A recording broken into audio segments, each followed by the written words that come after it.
हमारी आज की कहानी बहुत ही रोमांटिक और इंटरेस्टिंग होने वाली है। क्यों? वो आपको आगे पता चलेगा। कहानी की शुरुआत में इस कहानी का हीरोइन नियान को उसका 3 साल का बॉयफ्रेंड रैन कहता है, माना कि आज मेरा बर्थडे है लेकिन मेरे सारी फैमिली और रिश्तेदार यहाँ आए हुए हैं। मैं तुम्हें क्या कह के उन सबसे मिलवाऊंगा? तुम्हें पता है ना कि हमारा रिलेशनशिप कितना कॉम्प्लिकेटेड है। तुम एक मर्डरर की बेटी हो, मैं तुम्हें कैसे अपने मोम से फिलहाल मिलवा सकता हूँ? मैंने तुमसे कुछ और वक्त मांगा था। बाद में मिलते हैं हम। निहान उसे अपने हाथों से बनाया हुआ केक देती है। रैन उसे लेकर के अंदर चले जाता है, लेकिन वो उसका दिया हुआ केक फेंक देता है। हमें पता चलता है कि वो बिल्कुल भी उसका रिस्पेक्ट नहीं करता। प्यार तो दूर का बात है। इधर निहान बाहर अकेले बोर ही हो रही थी, तभी वहां पर एक बदमाश इंसान आके उसे किडनैप करने का कोशिश करता है। उसे लव पोशन देता है। वो जैसे तैसे करके खुद को बचा के वहां से निकल रही थी। वो रैन को कॉल भी करती है उसका हेल्प करने के लिए, लेकिन वो बर्थडे पार्टी में बिजी था और वो कहता है ड्रामा मत करो, मैं फिलहाल अभी अपने रिश्तेदारों के साथ बिजी हूँ, कह के फ़ोन कट कर देता है। थैंकफुली नियान खुद को बचा करके जैसे तैसे करके वहाँ से निकलती है और इस कहानी के हीरो हुओ से टकराती है और उसे उसका हेल्प करने के लिए बोलती है। वो उस लव पोशन के नशे में थी और वो नियान के लिए ये हेल्प करने के लिए रेडी था। ये कहानी इंटरेस्टिंग इसलिए है क्योंकि थोड़ी देर में हमें ये बात पता चलने वाला है।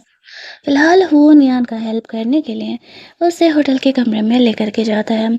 दोनों यहाँ पर रोमांस करते हैं। अगली सुबह जब निहान की आँख खुलती है तो वो हुओ को नहीं पहचानती थी। वो काफ़ी ऑकवर्ड फील करने लगती है। उसे एक नॉर्मल इंसान समझ करके कल रात की सर्विस के लिए उसे पैसे देते हुए कल रात उसकी जान बचाने के लिए और उसका हेल्प करने के लिए थैंक्स बोलती है।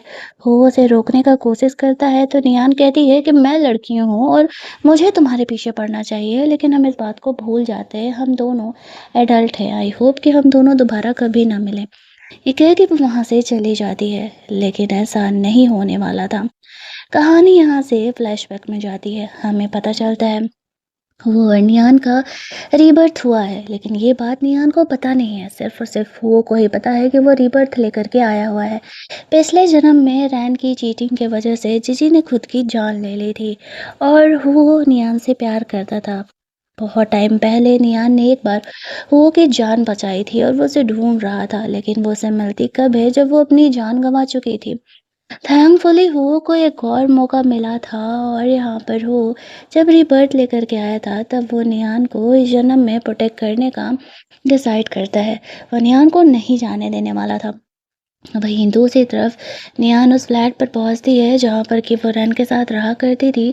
रैन उसे कहता हो कम ऑन, कल वाले बात को इतना ज़्यादा ओवर रिएक्ट करने की ज़रूरत नहीं है। मैंने तुमसे कहा था कि मैं बिजी था फैमिली मेम्बर्स के साथ। कहाँ थी तुम कल रात? मैंने बाद में तुम्हें कॉल किया। साथ ही में वो नियान के बॉडी पे लव के निशान दिखता है। नियान बहाना कर देती है ये एक्चुअल में उसे मॉस्किटो ने बाइट कर लिया था। कल रात क्या हुआ वह इस बारे में कुछ भी उसे नहीं बताती है। रैन वही इमोशनल ड्रामा खेलता है और कहता है तुम मुझे कुछ और वक्त दे दो। तुम्हें तो पता है ना तुम्हारी मोम की जब तबीयत खराब थी, तुम्हारे डैड के मर्डर होने की वजह से कोई तुम्हारा हेल्प नहीं करता था। मैंने उनके बिल पेमेंट्स किए थे और जब तुम्हारा तबीयत ख़राब होता था तब मैं ही तुम्हारा ख़्याल करता था। मेरे अंकल आने वाले हैं, इनसे मैं तुम्हें इंट्रोड्यूस कराता हूँ। तभी वहाँ पर हो आता है जो कि नियान का अंकल, सॉरी रैन का अंकल था।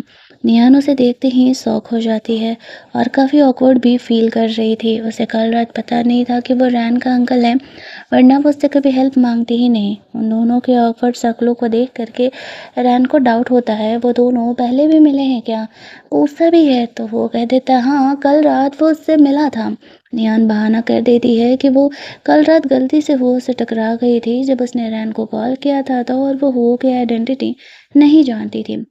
रैन नियान को हु को ड्रिंक ऑफर करने के लिए बोलता है। नियान वही करती है, वो जानबूझ करके उसका हाथ पकड़ लेता है। यहाँ पर नियान बहुत ही ऑकवर्ड फील करती है और वॉशरूम जाने के बहाने वहाँ से निकल जाती है। रैन हो के लिए उसका रूम सेटल करने के लिए चले जाता है। वहीं दूसरी तरफ वो नियान को ढूंढते हुए वॉशरूम में जाता है और उसे किस करने का कोशिश करता है। नियान उसे रोकते हुए कहती है कि मुझे नहीं पता था कि कल तुम रैन के अंकल हो। तभी रैन इधर आने लगता है। सुनियान जाकर के जल्दी से सिचुएशन को संभालती है। वो उसे कहता है, रैन तुम्हारे प्यार के लायक नहीं है। निहान उसे कहती है, ये मेरा और रैन का पर्सनल मैटर है। कल रात जो कुछ हुआ वो बस एक एक्सीडेंट था और मैं उस बात को आगे नहीं बढ़ाना चाहती। मैं रैन की गर्लफ्रेंड हूँ। वो उसे कहता है, और तुम्हें क्या लगता है वो सच में तुम्हें अपनी गर्लफ्रेंड मानता है? तभी वहाँ पर रैन वो को ढूँढते हुए उसे फ़ोन करता है। वो कॉल स्पीकर पर डालता है, वो पूछने लगता है वो है किधर? वो उसे कहता है कि मैं फ़िलहाल एक लड़की के साथ हूँ। रैन जानता था कि वो लड़कियों में इंटरेस्टेड नहीं है, आज तक तो उसकी गर्लफ्रेंड भी नहीं रही है। तो फिर वो किस लड़की के साथ है? उसे ऐसा लगता है कि शायद वो मज़ाक कर रहा है। निहान जैसे-तैसे करके वो उसे पीछे छुड़ाती है और वहाँ से बाहर निकलती है। थोड़ी देर बाद सारे साथ में बैठ कर के खाना खा रहे थे। रैन नियान को ये दिखाता है कि वो उसकी गर्लफ्रेंड है। वो ऐसे कहता है, अगर ये तुम्हारी गर्लफ्रेंड है तो फिर तुमने अपने फैमिली मेंबर से इन्हें छुपा करके क्यों रखा हुआ है? नियान इतनी अच्छी है, बिहेव की, इतनी खूबसूरत है, तुम्हें तो सबको दिखाना चाहिए। रैन भी यहाँ पर ऑकवर्ड हो जाता है। नियान कहती है कि रैन ने कहा है कि वो अपने फैमिली मेंबर से उसे मिलाएगा, ये हमारे बीच की बात है। वो कहता है, अच्छा ऐसा है रैन, अभी 5 मिनट पहले मैंने तुम्हारी मॉम को कॉल किया है, वो 2 मिनट में यहाँ पर आती ही होंगी। फिलहाल तुमने मेरा कमरा सेट कर दिया है ना, तो मैं आराम करने के लिए जा रहा हूँ। उसने जानबूझ करके रैन को परेशान करने के लिए उसकी मॉम को कॉल कर दिया था। शुरुआत में तो रैन उसकी बात का भरोसा नहीं करता है। वो जब रेस्ट करने के लिए जाता है तो वो नियान पर गुस्सा करने लगता है। तुम्हारे और वो के बीच में कुछ चल रहा है क्या? वो तुम्हें इस तरीके से क्यों सपोर्ट कर रहा है? नियान कहती है, ऐसा कुछ भी नहीं है, तुम ओवरथिंक कर रहे हो। तभी वहाँ पर रैन की मॉम आने लगती है, तो वो जल्दी से उसे छुपने के लिए बोलता है। वो बाहर स्विमिंग पूल साइड चली जाती है। हो को देख करके पूछती है, वो अभी यहाँ क्या कर रहा है? हो कहते हैं, तुम्हें रैन की असलियत दिखाने के लिए मैं रुका हुआ हूँ। वो उसे हॉल में दूसरे कमरे में लेके जाता है, जहाँ पर कि रैन की मॉम आती है और वो उसकी गर्लफ्रेंड को ढूंढ रही थी। रैन बहाना करता है कि मॉम मैं बस टाइम पास कर रहा हूँ, आपको तो पता है कि मैं किसी अमीर लड़की से ही शादी करूँगा। अगर मेरी कोई गर्लफ्रेंड है भी तो मैं सिर्फ उसके साथ टाइम पास कर रहा हूँ, मैं बिना किसी फैमिली बैकग्राउंड के लड़की के साथ तो प्यार व्यार कर भी नहीं सकता।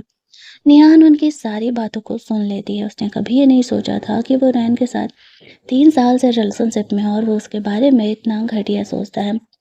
वो यहाँ पर नियान को काम डाउन करते हुए कहता है, मैंने तुम्हें पहले भी कहा था कि वो तुम्हारे प्यार के लायक नहीं है, फिर भी तुमने मेरी बात नहीं सुनी।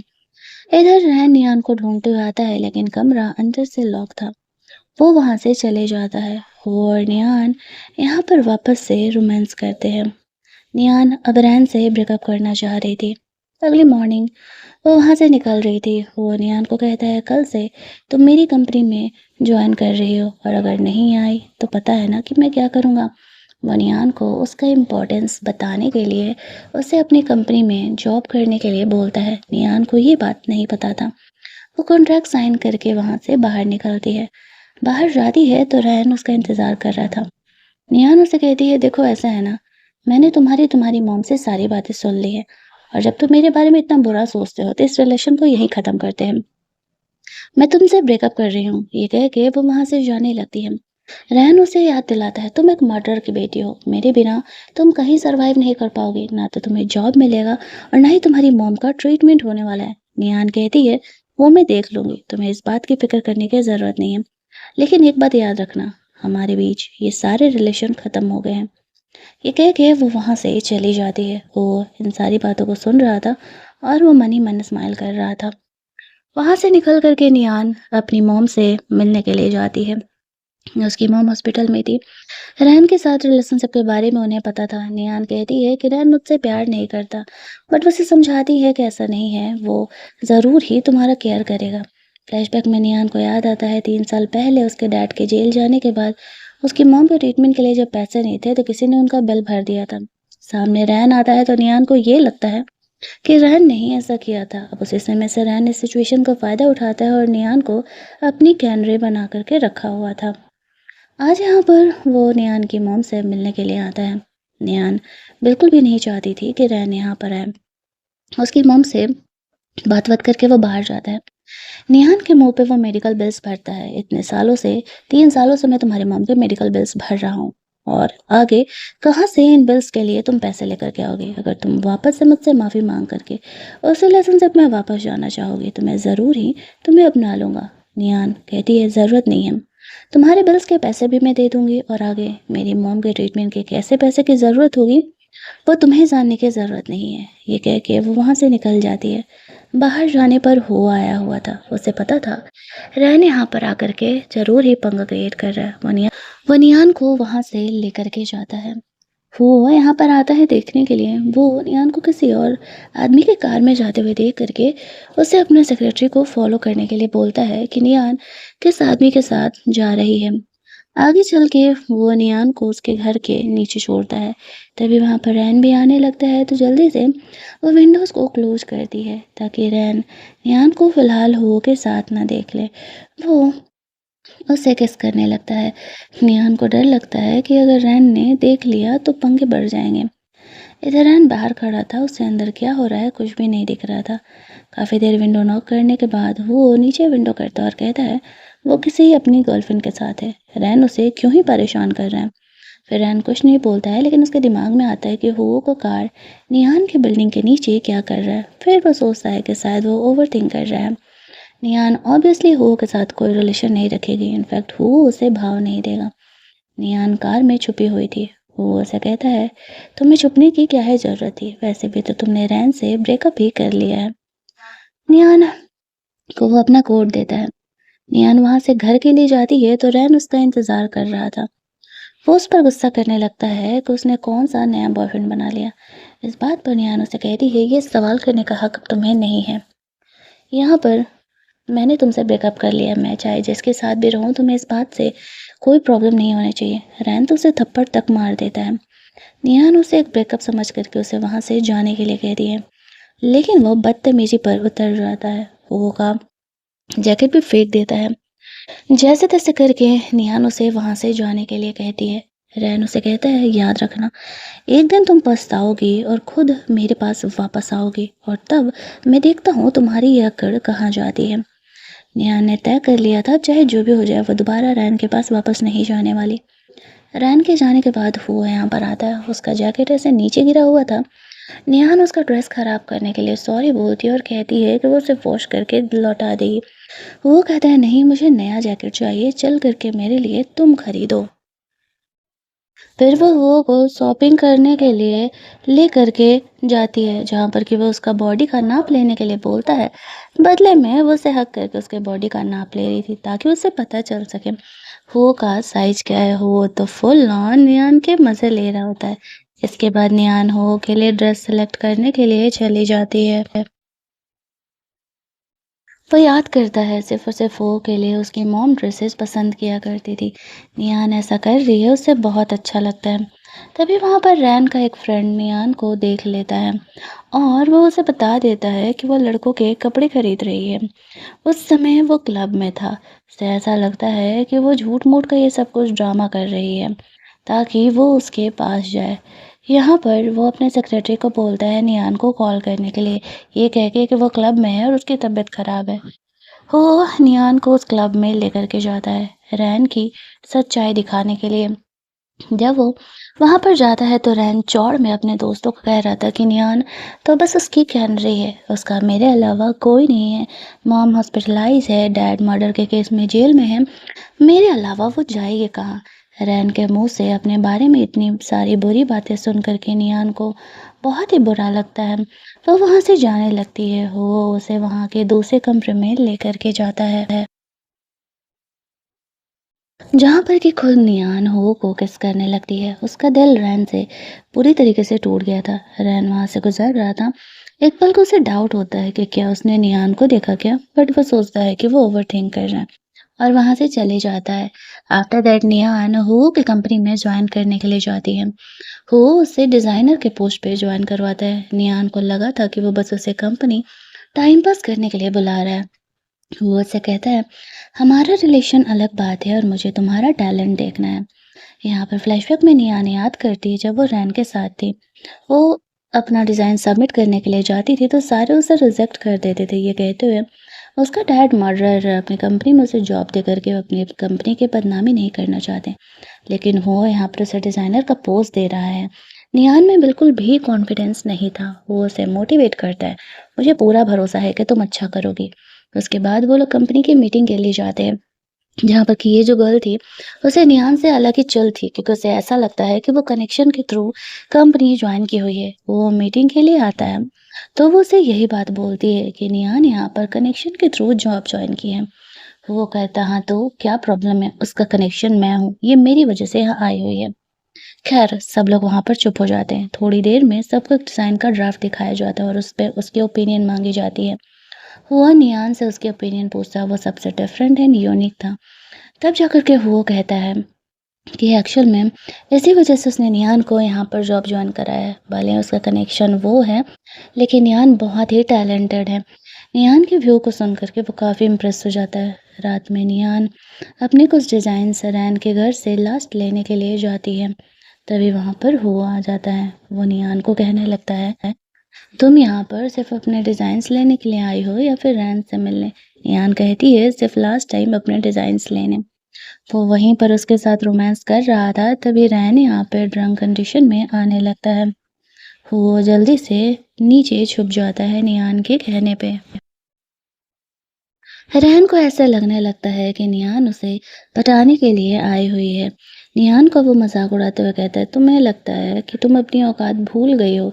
ये डिज़ाइंस कोई भी तुम्हारा एक्सेप्ट नहीं करेगा, ये इतने घटिया डिज़ाइंस हैं।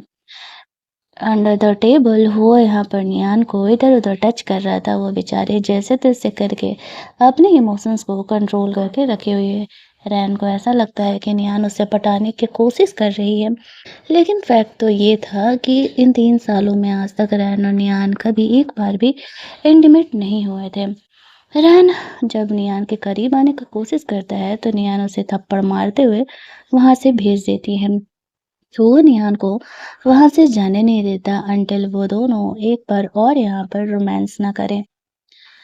नियान ने कभी एक्सपेक्ट नहीं किया था कि जिस घर में रैन भी रह रहा है, वो यहाँ पर हो के साथ रोमांस करने वाली है। थोड़ी देर बाद रैन अपने सेक्रेटरी के साथ वापस आता है। उसे ऐसा लग रहा था कि नियान उसका इंतज़ार कर रही होगी, लेकिन जब वो कमरे में जाता है तो देखता है कि यहाँ पर तो नियान है ही नहीं। अपने सेक्रेटरी को नियान को कॉल करने के लिए बोलता है ताकि वो उससे हैंगओवर सूप बनवा सके, लेकिन जब उसका सेक्रेटरी नियान को कॉल करता है, उस टाइम वो के साथ रोमांस कर रही थी और उसकी आवाज़ सुन कर के उसका सेक्रेटरी समझ जाता है कि नियान फ़िलहाल किसी और लड़के के साथ है। यहाँ बना हुआ खिचड़ी देख कर के रैन को लगने लगता है कि नियान उसके लिए ये बना कर के गई हुई है, लेकिन उसे पता चलता है कि नहीं, ये तो मेड ने बनाया है। रैन को बहुत ही गुस्सा आने लगता है कि नियान एक कैनरी होकर के उसकी इतनी औकात कैसे हो गई कि वो उसे इग्नोर करे। अब वो नियान को सबक सिखाने का डिसाइड करता है।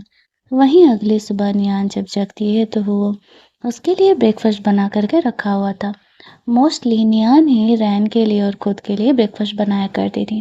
वो कहता है, मेरी मॉम ने सिखाया है प्यार जाहिर करने का दूसरा तरीका होता है सामने वाले के लिए फूड प्रिपेयर करना। नियान को वो कहता है, लेकिन तुम्हें ये करने की ज़रूरत नहीं है। मुझे तुम्हारे हाथ सिर्फ डिज़ाइंस बनाते हुए पसंद है, ना कि खाना बनाते हुए। निहान उसकी बातों से कंफ्यूजन में थी कि वो बंदा कहना क्या चाह रहा है, बट वो उसकी फीलिंग को समझ नहीं पाती है। आफ्टर दैट वो कंपनी जाती है, जहाँ पर कि हुआ ने नियान को आगे आने वाले कंपटीशन का भी ज़िम्मा दे दिया था, जहाँ पर कि वो उसके लिए डिज़ाइंस बनाने वाली थी। इस बात पर ही ऑफिस गर्ल बहुत ही जेलस फील करने लगती है। वो उसे मीटिंग में सबके सामने डांट देता है। वो लड़की निहान का इंसल्ट करने का कोशिश करती है, ये कहते हुए कि तुम्हारी तो कोई डिज़ाइंस भी नहीं पसंद करने वाला है। निहान चुपचाप सब कुछ सुन रही थी। वो उसे अपने ऑफिस में बुलाता है। निहान कहती है, मुझे नहीं लगता कि मैं इस चीज़ के लिए ठीक हूँ। वो कहता है, मुझे ये सब कुछ कोई भी ड्रामा नहीं सुनना है। मैंने तुम पे ट्रस्ट किया है और मैं यही उम्मीद करूँगा कि तुम मेरी ट्रस्ट पर बिल्कुल खरे उतरो। मुझे तुम्हारे डिज़ाइंस बिल्कुल परफेक्ट चाहिए और इससे ज़्यादा कुछ भी नहीं। वो निहान को मोटिवेट करता था। इधर वो ऑफिस गर्ल अपने डैड को कंप्लेन कर रही थी। वो हुओ को पसंद करती थी, इसीलिए उसके कंपनी में काम करती थी। वो अपने डैड से कहती है कि जो लड़की है ना, वो हुओ के पीछे पड़ी हुई है। उसके डैड निहान को देखते ही पहचान जाते हैं, ये तो रैन की एक्स गर्लफ्रेंड है। यहाँ पर नियान हॉस्पिटल में बात कर रही थी अपनी मॉम के लिए, तो वो ने उसकी बातों को सुन लिया था। उसने उसकी मॉम का बिल पेमेंट करा दिया था। नियान उसे थैंक्स बोलती है, वो उसे कहता है सिर्फ थैंक्स कहने से नहीं चलेगा। आने वाले कंपटीशन में तुम्हें जीतना होगा मेरी कंपनी की तरफ से। नियान इस चीज के लिए और ज्यादा जी जान लगा देती है। इधर रैन को पता चल रहा था कि नियान ने शायद कहीं जॉब ज्वाइन कर लिया। वो सोच रहा था कि नियान जॉब ज्वाइन कहाँ ही कर सकती है। वहीं दूसरी तरफ नियान जब अपने डिजाइन्स बना रही थी तो वो उसे पर्सनली गाइड कर रहा था। नियान को ये काफी ऑकवर्ड लग रहा था क्योंकि वो उसके सामने डिजाइन्स तो कर ही नहीं पा रही थी।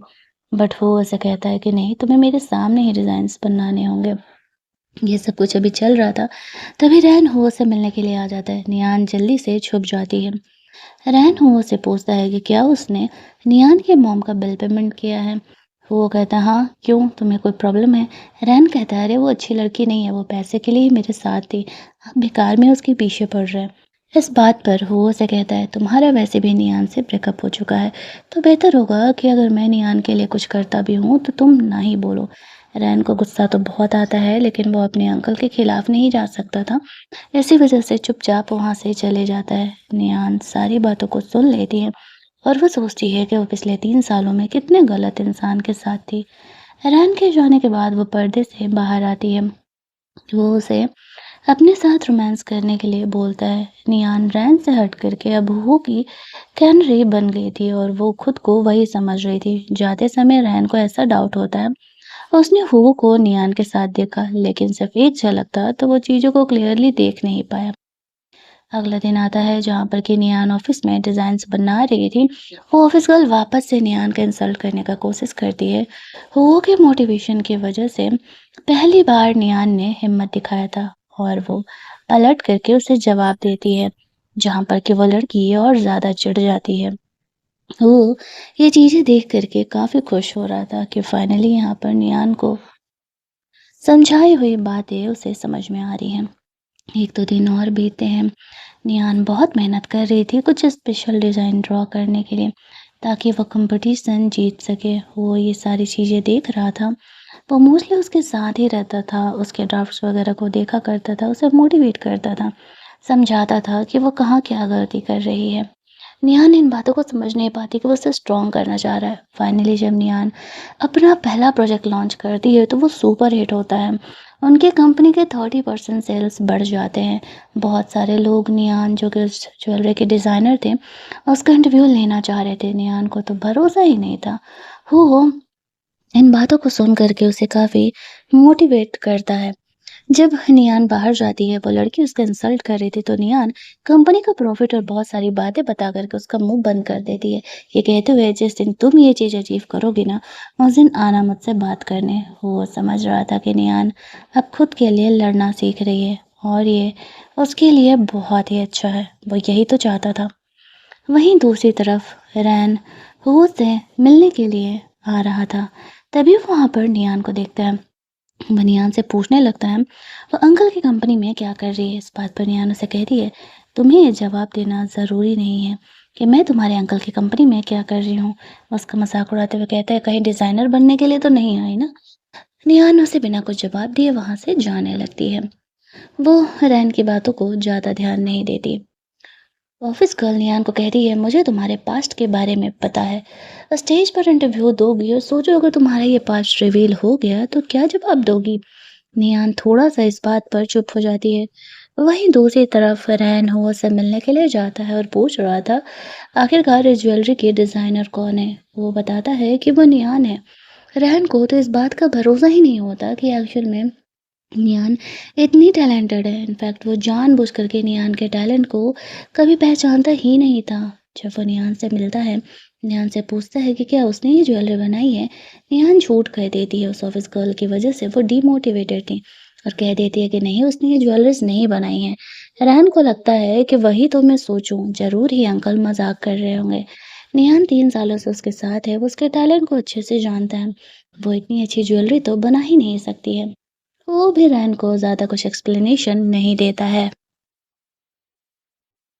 अगले सीन में निहान स्टेज पर इंटरव्यू देने के लिए जाने वाली थी।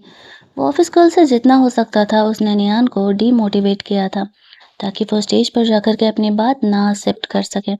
उसने कुछ और भी प्लान बनाए हुए थे। निहान जैसे स्टेज पर जाती है, वो गर्ल यहाँ पर निहान को कहती है, इसने डिजाइन्स नहीं बनाए हैं, किसी और के डिजाइन्स कॉपी किए हैं। उसने निहान के ड्राफ्ट्स चोरी कर लिए थे और वो डिजाइन का क्रेडिट खुद को दे रही थी। तभी वहाँ पर हुआ निहान के सपोर्ट में आता है। सबको वीडियोस दिखाता है कि शुरू से लेकर के लास्ट तक निहान ने जितने भी ड्राइंग्स बनाए हैं उन सब के ड्राफ्ट्स मेरे पास है और ये डिज़ाइन उसी का है, उस लड़की का। तो यहाँ पर मुँह ही बन जाता है।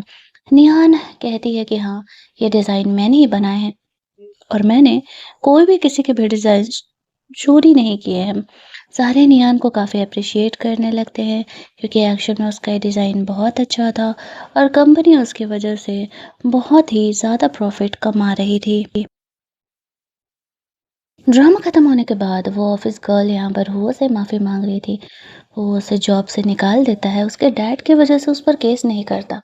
वो नियान से भी माफ़ी मांगती है, लेकिन नियान उसे माफ़ नहीं करने वाली थी। कहती है, जब तुम मेरे डैड के बारे में मुझे ब्लैकमेल कर रही थी, तब तुमने नहीं सोचा कि ये सब कुछ तुम पर भी तो पड़ सकता है। वो वहाँ से चली जाती है। इसके जाने के बाद वो निहान से कहता है, तो अब तुम्हें मेरे इस बात के बाद क्या समझ आया? मैं तुम्हें अपनी कैनरी नहीं मानता हूँ। तुम मेरी लवर हो, मेरी गर्लफ्रेंड हो। मैं रैन की तरह तुम्हें छुपा करके नहीं रखने वाला हूँ।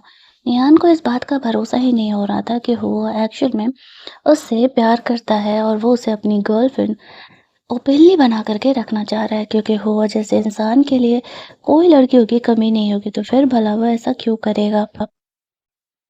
ऑफिस में जब दोनों यहाँ पे रोमांस कर रहे थे, तभी वहाँ पर रैन आ जाता है और वो को किसी लड़की को किस करते हुए देख करके जल्दी से ऑफिस बंद कर देता है। उसका सेक्रेटरी यहाँ पर आता है, वो पूछने लगता है कि वो कौन सी लड़की के साथ है। उसका सेक्रेटरी ये बात नहीं बताता है। रैन यहाँ पर वो से ये बात करने आया था कि सच में वो ज्वेलरी के डिजाइनर तो नियान ही है। उसे इस बारे में पता ही नहीं था। रैन के जाने के बाद नियान थोड़ा सा चैन का सांस लेती है। वो उसे कहता है कि तुम इतना क्यों घबरा रही हो? तुमने तो वैसे भी उससे ब्रेकअप कर लिया है। वो पार्टी में जाने के लिए नियान को एक रेड कलर का ड्रेस देता है पहनने के लिए। नियान को रेड कलर के ड्रेसेस बहुत पसंद थे, लेकिन रैन कभी उसे पहनने नहीं देता था। नियान उस ड्रेस को पहन करके आती है। वो उस ड्रेस में बहुत ही प्रिटी लग रही थी। वो उसे कॉम्प्लीमेंट देते हुए कहता है कि तुम बहुत ही इसमें खूबसूरत लग रही हो। इसके बाद वो उसे पार्टी में लेकर के जाता है, जहाँ पर कि वो नियान के साथ अपने रिलेशनशिप को अनाउंस करने का प्लान कर रहा था। तभी उसे कॉल आने लगता है, उसे वहाँ से जाना पड़ता है।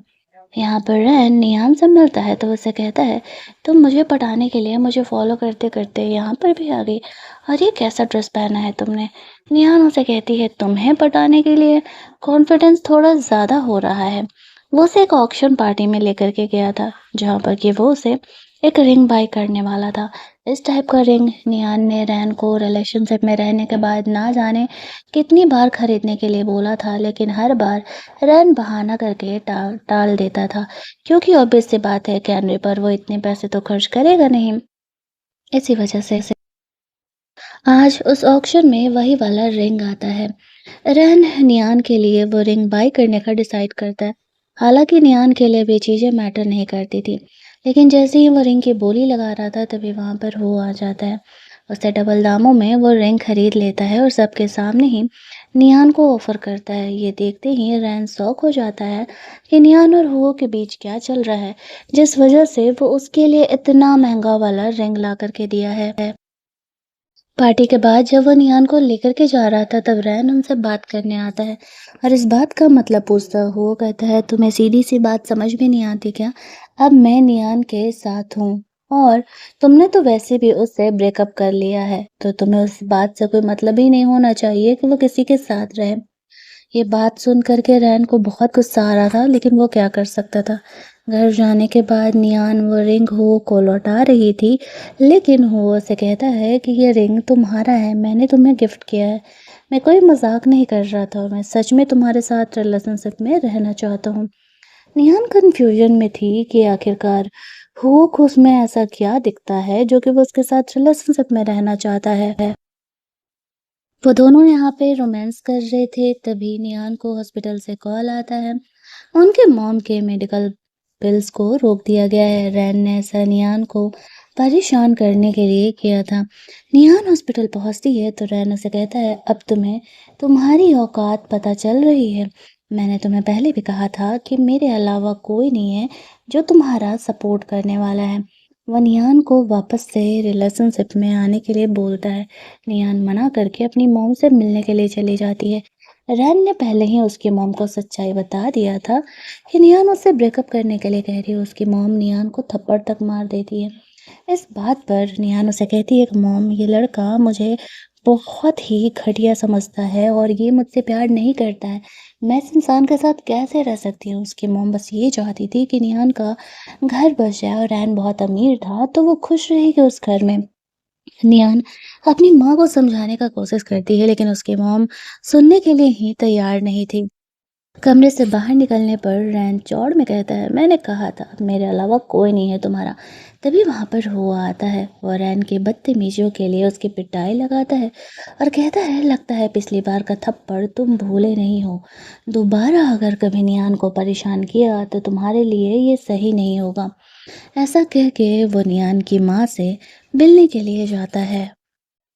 अपने सारे पैसे और ज्वेलरीज वगैरह जो भी उनके पास थे, प्रॉपर्टी वो सारे उसके माँ को दिखाते हुए कहता है कि वो नियान से प्यार करता है, वो काफ़ी स्टेबल है और उससे शादी करना चाहता है। उसकी माँ तो बस इतना चाहती थी कि नियान खुश रहे, चाहे जिसके साथ भी रहे। उसे हुओ और नियान के रिलेशनशिप से कोई प्रॉब्लम नहीं था। उसकी मॉम को वो कन्विंस कर लेता है। निहान सोचती है शायद प्यार इसी को कहते हैं।